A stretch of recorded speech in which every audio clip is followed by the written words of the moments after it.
जय हिंद दोस्तों। चलिए तो इस वीडियो में हम देखते हैं क्लास 10th का फिजिक्स का तीसरा चैप्टर यानी विद्युत चैप्टर, इलेक्ट्रिसिटी चैप्टर है। तो पूरा बढ़िया से धैर्य बना के बैठ जाइए और आपको फील करवाते हैं यानी विद्युत चैप्टर। ठीक है, तो चलिए हम स्टार्ट करते हैं। ठीक है, विद्युत चैप्टर। तो चलिए देखिए, पढ़ने से पहले हम एक चीज देखेंगे कि विद्युत आवेश पढ़ेंगे क्या, हम थोड़ा मुंह से बोल देते हैं। आवेश पढ़ेंगे, विद्युत आवेश पढ़ेंगे, विद्युत धारा पढ़ेंगे, उसके बाद प्रतिरोध पढ़ेंगे, प्रतिरोध के कारक पढ़ेंगे, मतलब किन किन बातों पर वो निर्भर करेंगे। फिर उसका सर्किट पढ़ेंगे, बहुत बढ़िया बढ़िया है जो अभी हम डिस्कस करेंगे। ठीक है, तो हम स्टार्ट करते हैं। ठीक है, विद्युत आवेश। ठीक है, विद्युत आवेश के बारे में हम समझ लेते हैं, उसके बाद विद्युत धारा। पहले विद्युत आवेश देखिए, विद्युत आवेश क्या है। देखिए सर, विद्युत आवेश पहले हम बचपन में क्या करते थे, ऐसे कलम को बार बार ऐसे बाल में करके और छोटे छोटे कागज को क्या करते थे, सटाते थे ना। तो ऐसा क्या कलम में हो जाता था जादू, जो कागज सटने लगता था। अभी कांघी भी हम बार बार कांघी करते हैं तो छोटे छोटे कागज के टुकड़े के पास ले जाते हैं तो वो सटने लगता है। क्यों, क्या हो जाता है जादू, वो आवेशित हो जाता है। यही तो समझना है, ऐसा क्या हो जाता है जो वो सटने लगता है। तो यानी कहने का अर्थ है कि प्रत्येक वस्तु का एक ऐसा आंतरिक गुण, प्रत्येक वस्तु का एक ऐसा आंतरिक गुण जिसके कारण उसमें आकर्षण या विकर्षण का बल अनुभव होता है। ठीक है, इसे ही क्या कहते हैं, आवेश कहते हैं। ठीक है, जैसे कि ये कोई ऑब्जेक्ट है। ठीक है, इसमें एक ऐसा प्रत्येक वस्तु एक ऐसा गुण है जिसमें क्या होता है, ऐसा गुण है, इसका आंतरिक गुण है जिसके कारण इसमें आकर्षण या विकर्षण का बल अनुभव होता है, इसको रगड़ने से या और कुछ करने से। ठीक है, तो ये आवेशित हो जाता है। क्यों होता है, उसे ही आवेश कहेंगे। ठीक है, इसे प्रत्येक वस्तु में, बात समझ गए। तो कहने का अर्थ हम चलिए लिखिए देते हैं। प्रत्येक वस्तु के आंतरिक गुण जिसके कारण वस्तु में आकर्षण या विकर्षण का बल अनुभव होता है। ठीक है, तो ये हो गया किसका उदाहरण, आवेश का, जिसके कारण उसमें बल अनुभव होता है, आकर्षण या विकर्षण। आकर्षण मतलब होता है सटना, विकर्षण मतलब होता है हटना, दूर दूर जाना। बात समझ गए।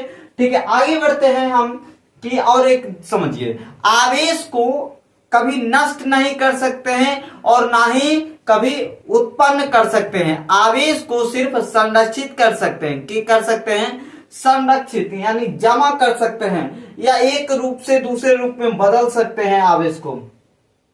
बात समझ रहे हैं, यानी आवेश को कभी खत्म नहीं किया जा सकता है और ना ही उत्पन्न किया जा सकता है। ठीक है, आवेश दो प्रकार के होते हैं। कितने प्रकार के होते हैं, दो प्रकार के होते हैं। कितने प्रकार के, दो प्रकार के। ठीक है, कितने प्रकार के आवेश होते हैं, दो प्रकार के। कौन कौन, एक होता है धन आवेश,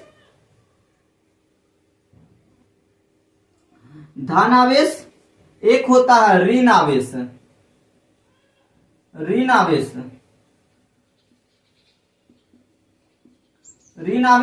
ठीक है, यानी नेगेटिव चार्ज। ये हो गया पॉजिटिव चार्ज, ये हो गया नेगेटिव चार्ज। ठीक है, पॉजिटिव चार्ज, नेगेटिव चार्ज। तो आवेश कितने प्रकार, कोई पूछेगा आपसे कि आवेश कितने प्रकार के होते हैं, दो प्रकार के। कौन कौन, धन आवेश और ऋण आवेश। धन आवेश और ऋण आवेश। तो यहां तक तो बात आपको क्लियर हो ही गया, कोई दिक्कत नहीं है। ठीक है, आगे की बात करते हैं कि धन आवेश में क्या, आवेशों अगर समान रहेगा तो उसमें विकर्षण होगा। यानी समान आवेशों में विकर्षण होता है। समान आवेशों में विकर्षण यानी दूर दूर जाता है। जैसे ये पॉजिटिव है तो कोई वस्तु पॉजिटिव चार्ज है कोई वस्तु पॉजिटिव चार्ज है और इसी वस्तु जैसे कोई वस्तु पॉजिटिव भी चार्ज है और इसके करीब लाइएगा तो ये सटेगा नहीं बाबू, ये नहीं सटेगा, इसको दूर भगाएगा, ये भी दूर भागेगा, ये रिपेल होगा, क्या होगा, भागेगा, ये विकर्षण होगा, क्या होगा, विकर्षण। क्यों? क्योंकि ये भी पॉजिटिव है और ये भी पॉजिटिव है, यानी समान आवेश है, क्या समान आवेश है, तो इसीलिए क्या हो रहा है, विकर्षण हो रहा है। वही असमान आवेशों में आकर्षण होता है, असमान आवेशों में क्या होता है, आकर्षण होता है, असमान आवेशों में आकर्षण होता है। ध्यान से देखिए, ये ऑब्जेक्ट मान लीजिए ऋण आवेश है, क्या है, ऋण आवेश है, और ये आवेश धन आवेश है। अब इसमें क्या होगा, विकर्षण नहीं होगा, क्या होगा, अब इसमें क्या होगा, आकर्षण होगा। अब ये दोनों सटेगा, ये भी इधर आना चाहेगा, ये भी आना चाहेगा, तो अब ये दोनों सटेगा। ये कैसा में होता है, असमान आवेशों में, किसमें, असमान आवेशों में, और ये कैसा होता है, समान आवेशों में। ये कौन सा होता है, समान आवेशों में, समान आवेशों में। ये बात समझ गए, ये बात तो कोई दिक्कत नहीं हुआ होगा। समान आवेशों में क्या होता है, विकर्षण होता है, प्रतिकर्षण होता है, और असमान आवेशों में आकर्षण होता है, क्या होता है, आकर्षण होता है। और आगे की बात देखते हैं कि आवेश की उत्पत्ति का कारण क्या है। आवेश की उत्पत्ति का कारण है इलेक्ट्रॉन का स्थानांतरण। इलेक्ट्रॉन का स्थानांतरण यानी जब हम कहते हैं इलेक्ट्रॉन इधर से उधर चल जाता है, एक वस्तु से दूसरे वस्तु पर चल जाता है, ठीक है, तभी होता है ऐसा उत्पन्न, ठीक है। नहीं तो जो उदासीन रहता है ना, जब एकदम नॉर्मल रहता है सब कुछ, जैसे ये मार्कर, तो उसमें इलेक्ट्रॉन और प्रोटॉन की संख्या समान रहता है, क्या रहता है, समान, तभी कोई दिक्कत रहे, तब उदासीन है, एकदम बिल्कुल समान है। लेकिन जैसे ही वो आवेशित हुआ, समझ जाइए कुछ गड़बड़ी हुआ है। तो गड़बड़ी कैसे होता है, जैसे मतलब अच्छा बताइए, अब कहिएगा कि सर कि इलेक्ट्रॉन ही क्यों बाहर जाता है, प्रोटॉन क्यों नहीं जाता है, तो इसका भी आंसर है क्योंकि प्रोटॉन नाभिक में रहता है, उसका नाभिकीय बल बहुत मजबूती से पकड़े रहता है, वो बाहर नहीं निकलता है। और इलेक्ट्रॉन जो रहता है वो कमजोर उसका बल है इलेक्ट्रॉन के बीच, तो वो जैसे ही कुछ रगड़ा होता है दो वस्तुओं के बीच, जैसे ये दो वस्तुओं के बीच रगड़ा होता है तो फटाक से इलेक्ट्रॉन निकल जाता है, इलेक्ट्रॉन एक वस्तु से निकल के दूसरे वस्तु पर चल जाता है। लेकिन प्रोटॉन नहीं, क्यों, प्रोटॉन नाभिक में है, नाभिकीय बल द्वारा उसका बहुत मजबूत है।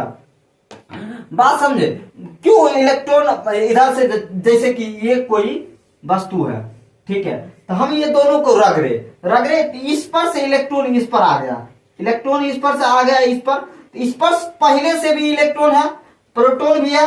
अब ये जो ऊपर से आया तो इलेक्ट्रॉन की संख्या बढ़ा कि नहीं, इलेक्ट्रॉन की संख्या बढ़ा कि नहीं, बताइए। प्रोटॉन भी है लेकिन प्रोटॉन की संख्या कम हो जाएगा, और बाहर से आया है इलेक्ट्रॉन, उसको लगाकर इलेक्ट्रॉन की संख्या बढ़ जाएगा, वास्तविक है ऑफकोर्स, ठीक है। ये जो है ये यहां से अब गया, यहां से इलेक्ट्रॉन गया है तो इलेक्ट्रॉन यहां घटेगा क्योंकि दोनों समान है, प्रोटॉन भी बराबर है, प्रोटॉन भी बराबर और इलेक्ट्रॉन भी बराबर, ये दोनों बराबर है। जैसे ही यहां पर से इलेक्ट्रॉन घटेगा, यहां पर से भागेगा, यहां पर क्या संख्या बढ़ जाएगा, प्रोटॉन की संख्या बढ़ जाएगा, क्योंकि इलेक्ट्रॉन निकल गया तो प्रोटॉन हो जाएगा ज्यादा, तो यहां जिससे जाएगा वो हो जाएगा कौन चीज, धन आवेश, और जिस पर जाएगा वो हो जाएगा ऋण आवेश, कौन चीज, ऋण आवेश। बात समझिए, जैसे कि अभी आपको एक उदाहरण भी देंगे, बढ़िया समझिए। जैसे कि कोई ऑब्जेक्ट है तो जिस पर से इलेक्ट्रॉन निकलेगा, जिस पर से निकलेगा, जैसे हम कोई वस्तु केकरो से हम रगड़ा लिए तो मेरे पर से इलेक्ट्रॉन निकला तो हम कौन सी हो गए, मेरे पर से इलेक्ट्रॉन निकला तो हम हो गए धन आवेश, उस पर जो इलेक्ट्रॉन गया है वो ऋण आवेश। जैसे कि एक उदाहरण लेते हैं कि दो व्यक्ति है, ठीक है, और लिट्टी खरीदा है, मान लेते हैं, ठीक है, उधार खरीदा है, उधार, तो जिसके यहां से लिट्टी लिया है, ठीक है, मतलब जो बेच रहा है वो लिट्टी खाली कर दिया है, हमको दे दिया है, तो बताइए हम कर्जा में हुए कि अथी में हुए, हम तो लिट्टी लिए हैं, वो उधार है, तो हम तो कर्जा में हुए हैं, कर्जा में हुए हैं, यानी हमको जी हुए ऋण आवेश। मेरे पर लिट्टी आया है तो ऋण आवेश, और जिससे खाली हुए दुकान वाला से खाली हुआ है लिट्टी तो वो धन आवेश, क्योंकि ओकरा रुपा देंगे, ओकरा मुनाफा होगा। बात समझ रहे, बात समझ रहे। जिस पर हम पे लिट्टी आया है तो हम हुए कर्जा यानी ऋण आवेश, और जिनको खाली हुआ है, जिनके यहां से खाली हुआ है, ठीक है, वो हो गए धन आवेश। बात समझ गए। ये हो गया हम इलेक्ट्रॉन उत्पन्न होने के कारण, क्योंकि वो स्थानांतरण ही होता है तभी के कारण, ठीक है। और आपको बताते हैं कि आवेश को क्यों से सूचित किया जाता है, किससे सूचित किया जाता है, क्यों से, किससे सूचित किया जाता है, क्यों से, क्यों से, किससे, क्यों से। और आवेश का एसआई मात्रक होता है कूलम। क्या होता है? कूलम, कूलम, ठीक है। आवेश का एसआई मात्रक क्या होता है? कूलम होता है। आवेश का एसआई मात्रक क्या होता है? कूलम होता है। आवेश का एसआई मात्रक क्या होता है? कूलम होता है, ठीक है। और इसको सी से सूचित किया जाता है। किससे सूचित किया जाता है? सी से सूचित किया जाता है। कूलम को किससे सूचित किया जाता है? सी से सूचित किया जाता है। और पता है आपको एक इलेक्ट्रॉन पर कितना चार्ज होता है? एक इलेक्ट्रॉन पर, कहां पर लिखे, ठीक है, यहां पर लिख दे। एक इलेक्ट्रॉन पर कितना चार्ज होता है, कितना आवेश होता है, पता है किसी को? तो होता है 1.6 गुना 10 पर पावर -19 कूलम, ठीक है। एक इलेक्ट्रॉन पर कितना? एक इलेक्ट्रॉन पर। और एक प्रोटॉन पर भी इतना ही होता है, बस वो धन आवेश होता है। कितना होता है? वो धन आवेश होता है, ठीक है। इतना ही होता है, बस वो होता है प्रोटॉन धन आवेश, और इलेक्ट्रॉन होता है ऋण आवेश। तो बात समझ गए। ये हो गया हम पूरा आवेश की चर्चा।